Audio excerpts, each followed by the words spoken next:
সেটি যে ইসলাম সম্পত্তি বন্টনের ক্ষেত্রে কখনোই দেখেনি কে পুরুষ আর কে নারী।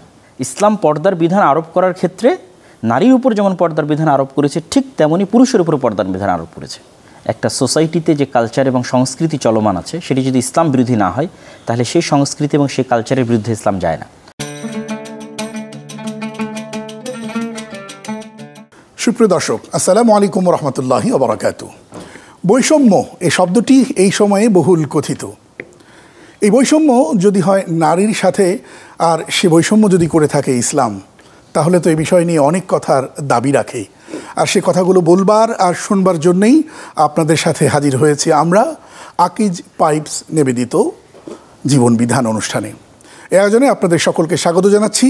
আর এই আয়োজনে আমাদের সাথে কথা বলবার জন্য আমন্ত্রণ জানিয়েছি এদেশের তরুণ সমাজের অহংকার, তরুণ সমাজের আইকন বলে একেবারে কম বলা হবে না। আমাদের সাথে আছেন আবদুল্লাহ বিন আব্দুর রাজ্জাক, যিনি সম্পাদক মাসিক আল ইতিসাম। স্বাগত আপনাকে। আসসালামু আলাইকুম। ওয়ালাইকুম আসসালাম ওয়া রাহমাতুল্লাহ। দর্শক, আমরা অনেক কথা শুনি যে ইসলাম প্রগতির অন্তরায় ঠকিয়েছেন নারীকে, বিশেষত সম্পদের ক্ষেত্রে, আরও বহু ক্ষেত্রে নারীদেরকে বেঁধে রেখেছে পর্দার আড়ালে, দেয়ালের ভেতরে, বহু কথা শোনা যায়। চলুন এই বিষয়গুলো নিয়ে আমরা শুনতে চাই শায়েখের কাছে। শায়েখ, প্রথমেই আসতে চাই যে বিষয় নিয়ে, ইসলাম কি নারীর সাথে বৈষম্য করেছে? অবশ্যই যদি এক বাক্যে উত্তর দেই তাহলে না, বরং নারীর মর্যাদা সমুন্নত রক্ষা করতে গিয়ে ইসলামের অসংখ্য বিধিবিধান এবং অসংখ্য আইন কানুন রয়েছে যেগুলো প্রমাণ করে যে ইসলাম নারীকে তার যথাযোগ্য মর্যাদা প্রদান করেছে। আর যদি এক্সাক্ট কোনো প্রশ্ন এরকম আসে যে এই সেক্টরে বৈষম্য করেছে কিনা, ওই ক্ষেত্রে বৈষম্য করেছে কিনা, তাহলে সেক্ষেত্রে উত্তর দেওয়া যাবে। অসংখ্য ধন্যবাদ আপনাকে। আমরা যদি সম্পদ বন্টনের ক্ষেত্রেই সবসময় আমরা বলতে শুনি যে ইসলাম এটা কেমন করলো যে পুরুষকে দিল এক ভাগ, যতটুকুন পুরুষ বা পুত্র সন্তানকে দেয়া হলো তার অর্ধেক দেয়া হলো নারীকে। এই জায়গায় তো একেবারে স্পষ্ট বৈষম্যই দেখা যাচ্ছে। এটিকে বাহ্যিক দৃষ্টিকোণ থেকে দেখতে যতটা বৈষম্য মনে হয়, বাস্তবে কিন্তু বৈষম্য নাই। তার আমি 2-1 মিনিট আপনার থেকে সময় নেব এই বিষয়টি বলার জন্য, যেহেতু এই বিষয় নিয়ে বর্তমানে খুবই আলোচনা হচ্ছে এবং অনেকের মনেই এই বিষয়টি সন্দেহ আকারে কাজ করে। সেটি যে ইসলাম সম্পত্তি বন্টনের ক্ষেত্রে কখনোই দেখেনি কে পুরুষ আর কে নারী। সম্পত্তি বন্টনের ক্ষেত্রে ইসলাম দেখেছে 3টা জিনিস। 1, কে কতটুকু দায়িত্ব নিচ্ছে। 2, মৃত ব্যক্তির থেকে কে কতটুকু নিকটে। 3, কার পৃথিবী থেকে পূর্বে চলে যাওয়ার সম্ভাবনা আছে আর কার পরে চলে যাওয়ার সম্ভাবনা আছে। মৃত্যুর কথা কেউ বলতে পারে না, তবে অবশ্যই যার বয়স এখন বেশি তার যাওয়ার সম্ভাবনা বেশি দ্রুত, আর যার বয়স কম তার যাওয়ার সম্ভাবনা কম।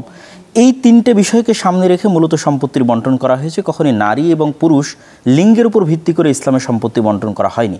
তার আমি উদাহরণ হিসেবে কয়েকটি উদাহরণ তুলে ধরতে পারি যে যতগুলো পরিবেশ তৈরি হতে পারে মানুষের মৃত্যুর সাথে সম্পৃক্ত, তার মধ্যে শুধুমাত্র 4টা পরিবেশে নারী পুরুষের, তার সমপুরুষের, তার সমতুল্যের যে পুরুষ আছে তার থেকে অর্ধেক পাচ্ছে। বাকি প্রায় 30-এরও অধিক এমন স্থান আছে যেখানে নারী এবং পুরুষ একই হিসেবে সম্পত্তি বন্টন হচ্ছে সমানভাবে, এবং 10-এরও অধিক জায়গা এমন আছে, পরিবেশ এবং সিস্টেম এমন আছে যেখানে নারী পুরুষের চাইতে বেশি সম্পত্তি পাচ্ছে।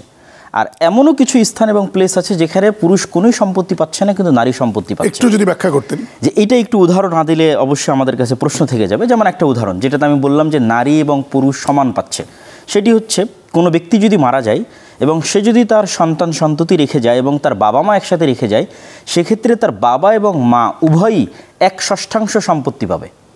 তাহলে এখানে বাবা পুরুষ এবং মা নারী, কিন্তু উভয়ই সমান পাচ্ছে। আচ্ছা, এরকম অন্তত 30টা জায়গা আছে যেখানে নারী এবং পুরুষ উভয়ই সমান সম্পত্তি পাবে। তার একটা উদাহরণ দিলাম। আরেকটা উদাহরণ যদি আমরা তুলে ধরি, যেখানে মৃত ব্যক্তি মৃত্যুবরণ করার পর নারী বেশি সম্পত্তির অধিকার হচ্ছে বেঁচে থাকা পুরুষের তুলনায়। যেমন কোনো মৃত ব্যক্তি যদি মারা যায় এবং সে যদি তার কন্যা সন্তান রেখে যায় এবং তার স্ত্রী রেখে যায় এবং তার ভাই রেখে যায়, সেক্ষেত্রে তার কন্যা সন্তান যে সম্পত্তি পাবে তা অবশ্যই তার ভাই যতটুকু তার সম্পত্তি পাবে তার চেয়ে বেশি পাবে। তো এরকম প্রায় 10-এর অধিক জায়গা আছে যে জায়গাগুলোতে লিঙ্গের দিক থেকে যদি আমরা দৃষ্টিকোণ থেকে বিবেচনা করি তাহলে লিঙ্গের দিক থেকে নারী বেশি সম্পত্তি পাচ্ছে। আর কিছু কিছু জায়গা আছে যেখানে পুরুষ কোনো সম্পত্তি পাবে না। যেমন একজন ব্যক্তি যদি মারা যায় এবং সে যদি তার ছেলে এবং তার মেয়ে উভয়কে রেখে যায় এবং তার চাচাকে রেখে যায়, তাহলে তার ছেলে এবং মেয়ে সম্পত্তি পাবে, কিন্তু তার চাচা কোনো সম্পত্তি পাবে না। তো তো এই বিষয়গুলো আসলে বিষয় যেটি মূলত সেটি হচ্ছে কখনোই লিঙ্গের উপর ভিত্তি করে ইসলাম সম্পত্তি বন্টন করেনি। আমি যেটি বললাম এর সঙ্গে আরেকটা জিনিস বোধহয় যুক্ত করা যেতে পারে যে মানে নারী যখন কন্যা, নারী যখন স্ত্রী, নারী যখন মা, এই তিনটি স্টেজে তাদের ভরণ পোষণের যে ব্যাপারগুলো সবগুলো কিন্তু পুরুষের উপরে। সবগুলোই পুরুষের উপরে। যেমন আমরা যদি বলি যে বিবাহের ক্ষেত্রে দেনমোহর প্রদান করা সেটিও পুরুষের উপরে, এবং পিতামাতার সকল দায় দায়িত্ব পালন করা পুরুষের উপরে, এবং বিপদ আপদে যদি বোনের কোনো সমস্যা হয়, বোনকে যদি কোথাও ফিরে যেতে হয় সেটারও দায় দায়িত্ব পুরুষের উপরে। এমনকি সে তার স্ত্রীর সকল ভরণ পোষণ বহন করতে পুরুষ বাধ্য। সেক্ষেত্রে নারীর উপর কোনো দায় দায়িত্ব দেওয়া হয়নি, কোনো প্রকার দায়িত্ব ছাড়াই তাদেরকে এই পরিমাণ সম্পত্তি দেওয়া হচ্ছে, যা কখনোই বৈষম্য নয়। বরং আল্লাহ সুবহানাহু ওয়া তাআলা যদি নারীদেরকে ওই যে পয়েন্টটায় বলা হচ্ছে, যে পয়েন্টটাতে বলা হচ্ছে যে ছেলে এবং মেয়ে উভয়ই যখন বাবার মৃত্যুর পর তারা যখন সম্পত্তিতে অর্ধেক পাচ্ছে, ওই জায়গায় যদি আল্লাহ নারীকে পূর্ণ দিয়ে দিতেন তথা ছেলের সমপরিমাণ দিয়ে দিতেন, তাহলে ছেলের সাথে বৈষম্য হতো। জি, অনেক ধন্যবাদ। একটা বিরতি নেবার সময় হয়েছে। আপনাকে বিরতিতে যাবার আগে যে প্রশ্নটি করতে চাই সেটি হচ্ছে, পর্দার নামে নারীদেরকে ইসলাম বন্দি করে রাখে, শুধুমাত্র বাচ্চা প্রজেক্ট এটাই তাদের ক্যাম্পাস, তারা কাজ করতে পারবে না, ইসলাম নিরুৎসাহিত করে এবং তাই ঘটছে। তো ফলে যে পৃথিবীর প্রায় অর্ধেক জনগোষ্ঠী এই অবস্থায়, সেই পৃথিবী কিভাবে চলবে যেখানে নারীরা বন্দী? এই প্রশ্নটা রেখে একটা বিরতিতে যাচ্ছি। দর্শক দেখছেন আকিজ পাইপ নিবেদিত জীবন বিধান। ছোট একটা বিরতির পর আবার আসছি ইনশাল্লাহ। স্বাগত আরেকবার, সাথে থাকবার জন্য অসংখ্য ধন্যবাদ। দর্শক দেখছেন আকিজ পাইপ নিবেদিত জীবন বিধান। এই আয়োজনে আজ আমরা কথা বলছি ইসলাম নারীর সাথে বৈষম্য করেছে, এই অভিযোগের প্রেক্ষিতে আমাদের সাথে আব্দুল্লাহ বিন আব্দুর রাজ্জাক আছেন আমাদের সাথে। জি, আপনাকে বিরতির আগে আমি জানতে চেয়েছিলাম, এই পর্দার নামে নারীরা বন্দী, এটা একেবারে মোটা দাগে বলা হয়ে থাকে। প্রথমত আমাদের মধ্যে যে ভুল কনসেপ্টটা আছে সেটি হচ্ছে পর্দা মানেই নারীর বিষয়টি চলে আসে, কিন্তু পর্দা যে পুরুষের জন্য আছে সেটি কিন্তু আমরা কখনোই তুলে ধরি না। সেটা তো আমরা করিও না, আমরা যাচ্ছি তাই করে বেড়াচ্ছি। বিষয়টি সেটি তো, কিন্তু ইসলাম তো বৈষম্য করেনি। ইসলাম পর্দার বিধান আরোপ করার ক্ষেত্রে নারীর উপর যেমন পর্দার বিধান আরোপ করেছে, ঠিক তেমনই পুরুষের উপর পর্দার বিধান আরোপ করেছে, যে পুরুষ তার চক্ষু নিচু রাখবে এবং পুরুষেরও শরীরের অঙ্গ প্রত্যঙ্গ ঢাকার ক্ষেত্রে রুলস মেনটেন করতে হবে, যে এই অঙ্গ প্রত্যঙ্গটাকে ঢাকতে হবে। ঠিক তেমনই নারীর ক্ষেত্রেও সে পর্দার বিধান দেওয়া আছে। সুতরাং মৌলিকভাবে পর্দার বিধান আরোপ করতে কোনো বৈষম্য করা নেই, এটি হলো প্রথম কথা। দ্বিতীয়ত, নারীদের বিষয়ে যেটি বলা হচ্ছে যে তাদেরকে ঘরে বসিয়ে রাখা হচ্ছে শুধু সন্তান জন্ম দেওয়ার জন্য, বিষয়টা আসলে তেমন নয়। বিষয়টিকে যদি আমরা এই সেন্স থেকে দেখি যে একজন নারী ঘর থেকে বের হয়ে, সে যদি সন্তান লালন পালন না করে, সে ঘর থেকে বের হয়ে কী করতেছে? সে ঘর থেকে বের হয়ে বসের খেদমত করতেছে, সে ঘর থেকে বের হয়ে আরও অন্য কোথাও আরও অন্য কারো অধীনে কাজ করতেছে। দিন শেষে তো সে কাজই করতেছে, তাকে তো আর কেউ বসে থেকে শুয়ে থেকে আরামে খাবার দিচ্ছে না। তো যখন দিন শেষে ঘর থেকে বের হয়ে অন্য কারো অধীনস্থ হয়ে কাজ করতে হচ্ছে, তো সেই কাজটা যদি সে বাসায় তার সন্তান সন্ততির জন্য করে, তার স্বামীর জন্য করে, আর বাইরের সকল কাজ যদি পুরুষ দেখাশোনা করে, তাহলে এটিতে তো কোনো বৈষম্য আমি দেখছি না। বরং এটিতে মেয়েদের জন্য সম্মান কিনা যে নারীরা কর্মক্ষেত্রে যেতে পারবে না, কাজ করতে পারবে না, ইসলাম এক্সাক্ট সেভাবে আপত্তি করে না। ইসলাম অবশ্যই পর্দা মেনটেন করে, সকল নারীরই অধিকার আছে, সে তার পর্দা মেনটেন করে এবং তার সন্তান সন্ততির দায়িত্ব যে আছে লালন পালনের, সেই দায়িত্বের প্রতি তার শতভাগ দৃষ্টি রেখেই সে যদি চায় কোনো কার্যক্রম পরিচালনা করতে, অবশ্যই পর্দা মেনটেন করে সে কার্যক্রম করতে পারে। এক কথায় নারীদের কর্মক্ষেত্রে যাবার ব্যাপারে ইসলামের বারণ নেই, বারণ হচ্ছে সেজন্য তার পর্দাটা। ইসলামের ইতিহাসে তো আমরা দেখি যে খাওলা রাদিয়াল্লাহু তাআলা আনহা, উম্মে আম্মারা রাদিয়াল্লাহু তাআলা আনহা, তারা তো যুদ্ধের মাঠে অংশগ্রহণ করেছে, খালিদ বিন ওয়ালিদের সাথে ইয়ারমুকের যুদ্ধে অংশগ্রহণ করেছে। তো যেখানে যুদ্ধ পর্যন্ত সাহাবীদের যুগে নারীরা চলে গেছে, সেখানে তো আসলে কর্মক্ষেত্রে যেতে এক্সাক্ট সেভাবে বাধা দেওয়ার কোনো ওয়ে নাই। এমনকি মসজিদের ক্ষেত্রে যদি আমরা বলি, তাহলে রাসূল সাল্লাল্লাহু আলাইহি ওয়াসাল্লাম বলেছে, লা তামনাউ ইমা আল্লাহ, তোমরা আল্লাহর বান্দীদেরকে আল্লাহর ঘরে যেতে বাধা দিও না।